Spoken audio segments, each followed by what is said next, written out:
కొన్ని వేల మంది విద్యార్థులు కోచింగ్ సెంటర్లకు పరిగెత్తారు. మేమంతా ప్రభుత్వ టీచర్లు అయిపోవాలని ప్రకటిస్తానే మళ్ళా ఇంకా ఇంకొక ఆయన మారాడు, విద్యాశాఖ మంత్రి బొత్స సత్యనారాయణ గారు. బొత్స సత్యనారాయణ గారు మారి ఇది 2023-12 అంతకుముందు కూడా ప్రెస్ మీట్ పెట్టాడు. ఏది విద్యాశాఖ మంత్రి అవుతానే ఇది ముందు సంవత్సరం 23వ తేదీ త్వరలోనే డిఎస్సి. మాకు ఇప్పటికీ అర్థం కాల. అంత ముందున్న విద్యాశాఖ మంత్రి త్వరలో అన్నాడు, ఈ విద్యాశాఖ మంత్రి ఇప్పుడున్న విద్యాశాఖ మంత్రి త్వరలోనే అంటున్నాడు. మరి త్వరలో అంటే ఏంటో మాకైతే అర్థం కాల. అప్పుడు ఆయన 2012-7-2023లో ఆయన పెట్టి ప్రెస్ మీట్ త్వరలోనే డిఎస్సి ప్రకటిస్తా ఉన్నారు. అప్పటికి ఆశాహులు ఎంతమంది తెలుసా? 12,77,000 మంది ఆశాహులు బిఈడీలు టెట్లు పూర్తి చేసి ఈ రాష్ట్రంలో ఉన్నారు. తర్వాత మొన్న సత్యబాబు గారు అంటే బొత్స సత్యనారాయణ మాట్లాడిన మాటలను అర్థం చేసుకోవడానికి సలహాదారులను పెట్టి మీడియాకి ఇస్తారు. సంక్రాంతి తర్వాత డిఎస్సి అంట.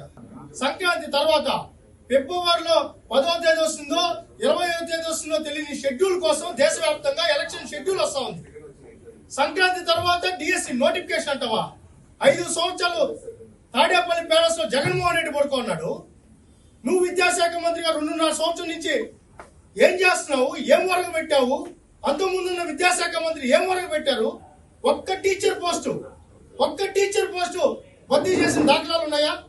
ఇదే అసెంబ్లీ సాక్షిగా అప్పుడున్న విద్యాశాఖ మంత్రి ఫస్ట్ లో మాట్లాడిన మాటలు ఏంటంటే 58,000 పోస్టులు మేము 2 దశల్లో 3 దశల్లో డిఎస్సి నోటిఫికేషన్ ఇస్తాం.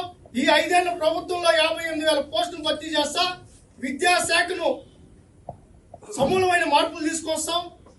ప్రభుత్వ స్కూల్లో చదువుకోవాలని చెప్పి ప్రైవేట్ స్కూల్లో చదువుకుంటున్న విద్యార్థి తల్లిదండ్రులను ప్రభుత్వ స్కూల్లో చదువుకోవాలనే కోరికలు కల్పించేలాగా మౌలిక సదుపాయాలు కల్పిస్తాం. అదేవిధంగా ప్రణాళికలు తీసుకొని వస్తామని చెప్పారు. టీచర్లే లేకపోతే ఇంక ఏంటయ్యా మీరు ఒరగబెట్టింది? ఏంటిది? బొత్స సత్యనారాయణ ఈ ప్రెస్ మీట్ పెట్టడానికి నీకు సిగ్గుండాలయ్యా. మేము సూటిగా అడుగుతున్నాం యువత పక్షాన. ఈ ప్రెస్ మీట్ పెట్టడానికి నీకు సిగ్గుండాలి. 20 రోజుల్లో షెడ్యూల్ పెట్టుకొని కరెక్ట్ గా 60 రోజులు లేదు. ఆంధ్రప్రదేశ్ లో 2019 ఎలక్షన్ ప్రకారం అయితే 87 రోజులు ఎలక్షన్ పెట్టుకొని డిఎస్సి ఇస్తానని చెప్తావు. ఎవరు మోసం చేయడానికి? డిఎస్సి అభ్యర్థులంతా రోడ్డు మీద ఆర్తనాదాలు చేస్తున్నారు, నెత్తి నోరు కొట్టుకున్నారు, అప్పులు పాలైపోయినారు. మా తల్లిదండ్రులు ఆత్మహత్యలు చేసుకున్నారు. డిఎస్సి ఆశాహుగులు 3,891 మంది చనిపోయినారని చెప్పి అధికారికంగా లెక్కలు ఉన్నాయి. ఇవన్నీ జగన్మోహన్ రెడ్డి ఈ ప్రభుత్వం చేసిన హత్యలుగానే భావించాలి. మిమ్మల్ని నమ్మి అప్పులు చేసి కోచింగ్ సెంటర్ల చుట్టూ తిరిగి అప్పులు కట్టుకోలేక ఒక పక్క తల్లిదండ్రులు మొహాలు చూడలేక ఆత్మహత్యలు చేసుకుంటా ఉంటే ఓట్ల కోసం మీరు ఈ మాట చెప్తారా? మెగా డిఎస్సి పెడతానని చెప్పావు కదా, ఈ 5 సంవత్సరాలు ఎందుకు ప్రకటించలేదు జగన్మోహన్ రెడ్డి?